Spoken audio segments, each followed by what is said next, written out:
Welcome to a video about how to use your discarded sourdough. So as you can tell, I've been baking bread today. And like all sourdough bread bakers, oftentimes you have a lot of sourdough discard left, especially after several bakes. So today I'm going to be showing you how to use your sourdough discard to make some wonderful artisan style seeded crackers. Stay tuned. I'm going to base my sourdough seeded crackers based upon having measured my sourdough. I have 360 grams of sourdough or about a cup and a half. So based upon that, I've developed my recipe. If you have less sourdough, then you just have to scale down your recipe. If you have more, scale it up. I'm going to start with 185 grams of flour because I know I have 360 grams of sourdough. So to that flour, I'm going to add all of my dry ingredients. So that's going to include 50 grams of seeds that I'll put in there. It'll also include 1 teaspoon of Italian seasoning, which I'll put into my dry ingredients. 1 teaspoon of salt, and 150 grams of sharp cheese. I'm using cheddar. Once all those are in the bowl, you'll mix it together and be ready to go on to the next step. So to my dry ingredients, I'm going to add all my wet ingredients. First, you need to make a well, and I'm going to start by adding my sourdough, which will go right into the middle of the well. I'll follow that with my olive oil.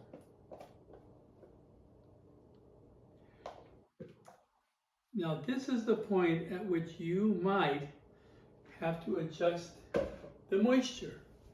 If it is too wet, you'll need to add some more flour. So there goes about 1/3 of a cup of olive oil, or around 50 grams.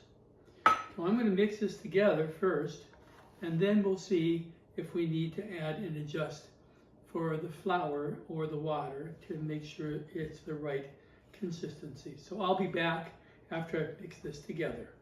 Well, I've mixed the dough together, and it seems about right. It might be a little bit moist, so I'm going to dump it out onto my breadboard here, and then I'm going to start. I might add some more flour. So I'm going to start. I'll be back. I think it's going to be okay. So I'll be back in a little while once I've got the dough kneaded. Okay, I kneaded the dough. I checked it for moisture. It's really great. So the next step will be to divide it into 3 pretty much equal parts so you can then refrigerate it and roll it out.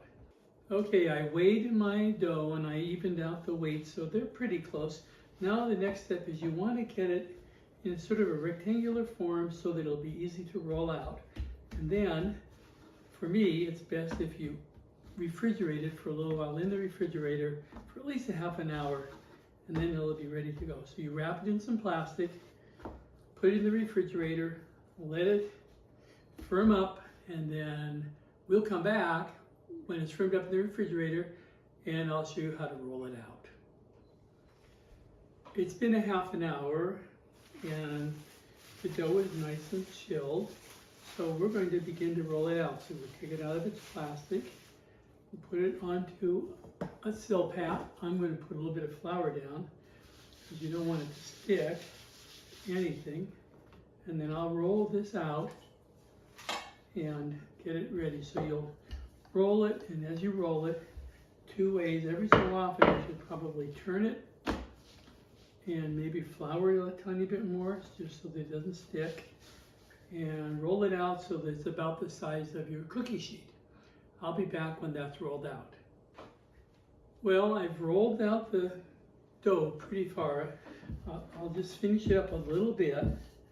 You really want it to be about 1/8 inch thick and covering most of your cookie sheet. You can decide how thick you want your crackers. You could always make them thicker and not roll it out quite so far. So when it's rolled out nicely, take a little bit, a pinch of salt, and start to sprinkle it over the top of the surface. And then another pinch of salt. And roll, take your roller just to make sure the salt stays firm, and roll it into the dough. I'll be back with how to transfer it to your cookie sheet and how to cut the crackers up. So now I'm going to show you how to transfer this to a cookie sheet and how to cut it into crackers. I would start with transferring the silpat or the parchment paper to your cookie sheet before you cut it. And otherwise, a bunch of the crackers might fall apart. Once it's in the cookie sheet, if you have a pizza roller, like I do, cut it into thin strips.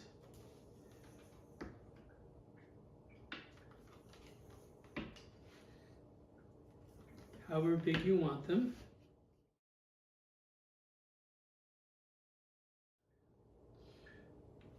When it's all ready, the next step is to make sure your oven's at 350.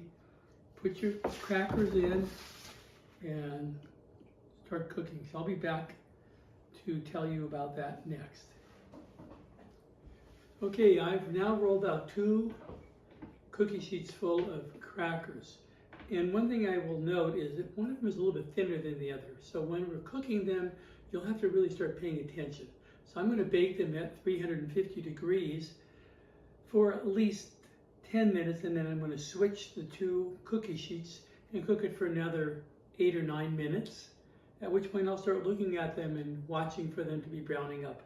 I expect it'll take between 20 and 25 minutes. So we'll be back after I've baked them.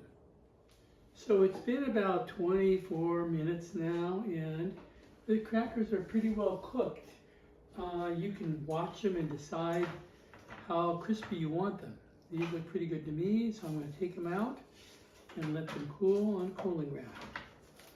And then I will put them in a good airtight container. If some of them don't feel exactly cooked, you might want to, mine all feel pretty good, but if they didn't feel good, you'd want to go ahead and throw them back in the oven for a little while longer. Well, we're almost done. Now we've got our crackers. They've been cooling on a cooling rack. They're nice and crispy. They're ready to be put into a covered storage container of some sort to keep them from getting too wet. You want to keep them crispy. You want them stored in something that will be airtight. So I'd suggest either a nice plastic container with a lid or a glass one with a sealable lid. I hope you've enjoyed this recipe. I hope you found a use for your sourdough discard if you were looking for it. If you don't have sourdough discard and you still want to make these crackers, I have another recipe on YouTube, which is just making artisan crackers with flour. So thank you very much and enjoy baking.